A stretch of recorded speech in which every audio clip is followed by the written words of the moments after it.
नमस्कार। भाग्योदय विचार प्रवाह श्रृंखला के 198वें 198 चरण में आपका बहुत बहुत स्वागत। आज रविवार 10 मार्च 2024। यह साप्ताहिक वार्ता है। 2 वार्ताएं दैनिक होती ही हैं, युगऋष विचार श्रृंखला और चरैवेत श्रृंखला। भाग्योदय विचार प्रवाह श्रृंखला में हम आज कुछ बात रख रहे हैं भगवान श्री राम और उनके रामायण श्री रामचरितमानस के बारे में। आपको हार्दिक प्रणाम करता हूं। बहनों भाइयों, हमारे आर्ष ग्रंथों यानी वे ग्रंथ जिनके समय का पता नहीं, यानी बहुत प्राचीन अर्वाचीन हैं, जो उनमें घालमेल अर्थात प्रक्षेप करने की बातें समय समय पर होती रहती हैं। उसमें सुधार की बातें भी बीच बीच में उठती हैं और कुछ प्रयास आरंभ भी हुए हैं। रामायण और रामचरितमानस भी उनमें से एक है। रामायण यानी महर्षि वाल्मीकि द्वारा रचित और श्री रामचरितमानस अर्थात गोस्वामी तुलसीदास जी द्वारा रचित। उत्तर प्रदेश के शाहजहांपुर जनपद में एक शिक्षाविद और साहित्यकार हैं, युवा साथी हैं, डॉक्टर जसमीत साहनी। पिछले दिनों उनका एक बहुत अच्छा विद्यालय है, वहाँ जाने का मौका मिला। मुख्य वक्ता के रूप में हमें बोलना था और उनसे जब भेंट हुई तो बड़ा अच्छा लगा। उन्होंने 2-3 ग्रंथ हमें भेंट किए। उनका एक ग्रंथ मैं इन दिनों पढ़ रहा हूँ, काफ़ी पढ़ डाला है। उसका नाम है रामायण डिक्लासिफाइड, और ऐसे ही एक महाभारत पर भी है। आज मैं रामायण पर बात करूँगा।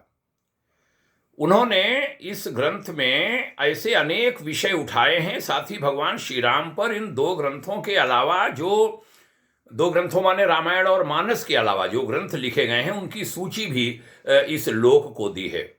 आज इस वार्ता में हम वे सभी विषय लेंगे और राम कथा पर लिखे गए विभिन्न ग्रंथ भी देश में विदेश में सभी जगहों पर, मर्यादा पुरुषोत्तम प्रभु श्री राम पर लिखे ग्रंथों की चर्चा हम करना चाहेंगे। निसंदेह ये सारी बातें अनेक व्यक्तियों के लिए अब तक नई होंगी, अनछुई होंगी।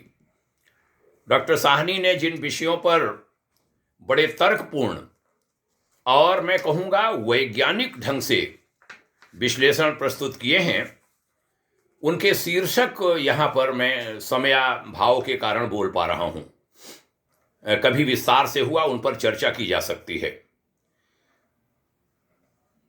उन्होंने पहले तो ये लिखा, मेरा ये किताब लिखना जरूरी क्यों था। फिर लिखा, क्या अंतर है रामायण और श्री रामचरितमानस में। तुलसीदास जी की रामचरितमानस से 2 बहुत बड़ी समस्याओं का समाधान हुआ। सदियों पुरानी वाल्मीकि रामायण में दर्ज हैं बुद्ध से जुड़े श्लोक। लक्ष्मण रेखा का प्रसंग रामायण रामचरित में दर्ज नहीं है, मानस में दर्ज नहीं है। क्या श्री राम ने युद्ध के बाद लक्ष्मण से कहा था कि वो रावण से ज्ञान लें? ये सही है या गलत, इस पर विश्लेषण है। क्या रावण का वध अमृत से भरी नाभि में तीर लगने के कारण हुआ था? जो लोग रावण को भला समझते हैं उन्हें ग्रंथ का अध्ययन करना चाहिए। क्या रावण ने सीता जी को इसलिए कभी नहीं छुआ क्योंकि वो दिल का अच्छा था? रावण पहले नहीं था शिव भक्त, शिव जी से परास्त होने के बाद शुरू की थी उनकी स्तुति। क्या रावण वीणा बजाता था? क्या रावण के 10 सिर थे?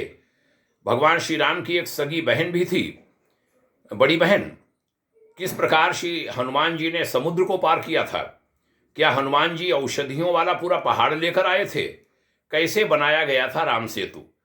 सुषेण लंका के नहीं बल्कि वानर सेना के चिकित्सक थे। सिर्फ संजीवनी बूटी से ही नहीं बल्कि अन्य औषधियों के भी मेल से लक्ष्मण जी का उपचार हुआ था। हनुमान जी एक बार नहीं बल्कि 2 बार लक्ष्मण जी के लिए औषधि लेने गए थे।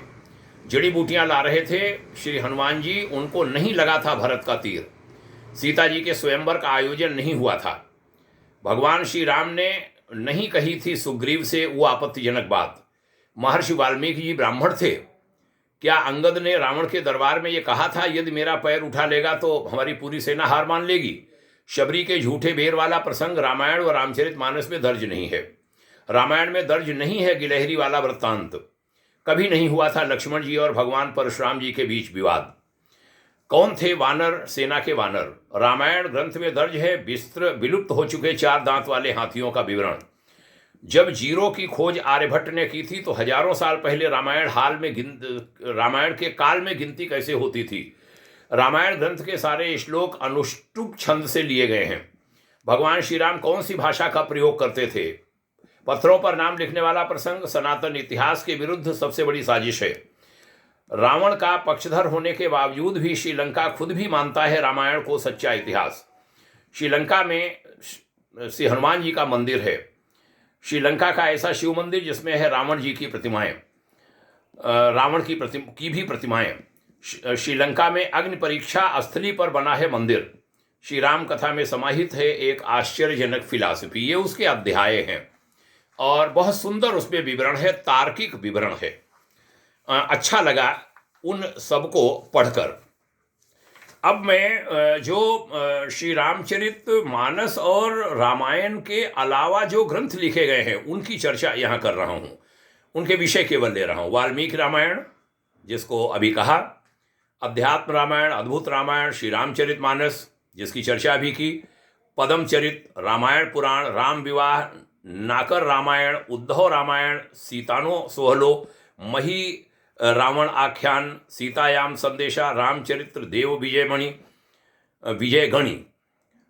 वशिष्ठ रामायण, अगस्त रामायण, रघुवंश, राधेश्याम रामायण, इसका भी नाम लोगों ने सुना है, राम प्रबंध, राम बालचरित, लवकुशाख्यान, कहान रामायण, विष्णुदास रामायण, परशुराम आख्यान, सीता स्वयंवर, हरिराम, रणजंग बजियो, रामदास, अंजना सुंदरी प्रबंध, अंगद विष्ट सीता विरह, ऋषिरिंग आख्यान, अंगद विष्ट सीतानी कांचली, राम विवाह वल्लभ, गिरधर रामायण, विश्वनाथ खुंडिका, केशव रामायण, वैदेहीश विलास, राम रसामृत सिंधु, विलंका रामायण, रंगनाथ रामायण, मोल्ल रामायण, तोरवे रामायण, वत्तलेश्वर रामायण, कृतिवास रामायण, राम बाल क्रिया, रामावतार चरित्र, मंत्र रामायण, आर्ष रामायण, दशरथ जातक, भानुभक्त कृत रामायण, आदर्श राघव, रामकर कंबोडिया, सीताराम, राम यशो रसायन, प्रेमानंद रामायण, रण यज्ञ, सीता मंगल, राजा राम, राम कथा, सीताना, बारमास, उड़ीसा रामायण, हरिहर सुचित रामायण, रामचरित्र विहार, रामचंद्र विहार,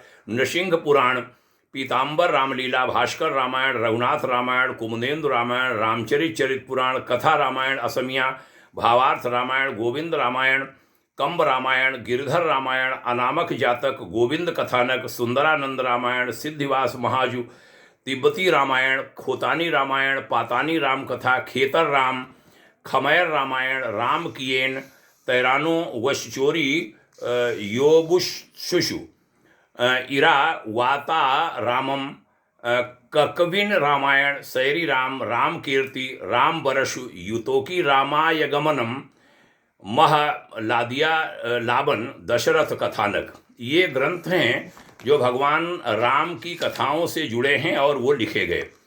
इनमें क्या है कि श्री राम कथा पर भारत के अलग अलग राज्यों में अलग अलग भाषाओं में कई ग्रंथ लिखे गए थे, जिनमें मलयालम, तमिल, मराठी, तेलुगु, असामी, बंगाली, कश्मीरी, तिब्बती, उड़िया, अवधी आदि भाषाएं प्रमुख हैं।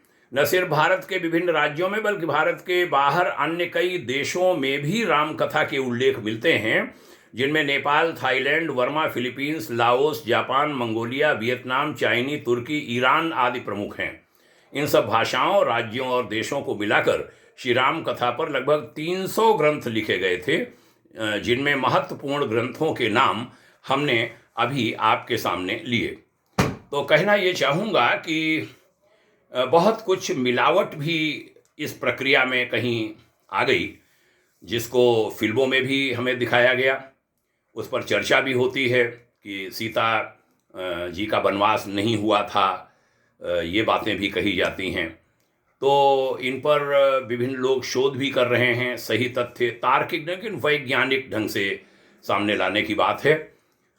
रामायण डिक्लासिफाइड में बड़े वैज्ञानिक और तार्किक ढंग से सारी बातों को कहा है, प्रमाण के साथ। रामायण के विभिन्न मंत्रों श्लोकों के साथ। तो मेरा मन किया इस पर मैं आपके सम्मुख आज चर्चा करूं। आपने सुना, इसके लिए साधुवाद। खूब सारी शुभकामनाएं हैं। जय श्री राम। भगवान श्री राम का मंदिर अयोध्या में लोकार्पित होने के बाद इस पर काफ़ी चर्चाएं होने लगी हैं। बस ज़रूरत है सार सार को गही रहे थोथा दे उड़ाई, कहा था श्री गोस्वामी तुलसीदास जी ने और हमारे महापुरुषों ने कहा। तो जो उसमें से अच्छा है वह हम ले लें और उसका खूब प्रचार करें, ये आवश्यकता है। इसको अन्य लोगों में भी खूब फैलाइए, यह निवेदन करूँगा। पुनः साधुवाद, पुनः प्रणाम। जय हिंद। शुभकामना। ओम शांति।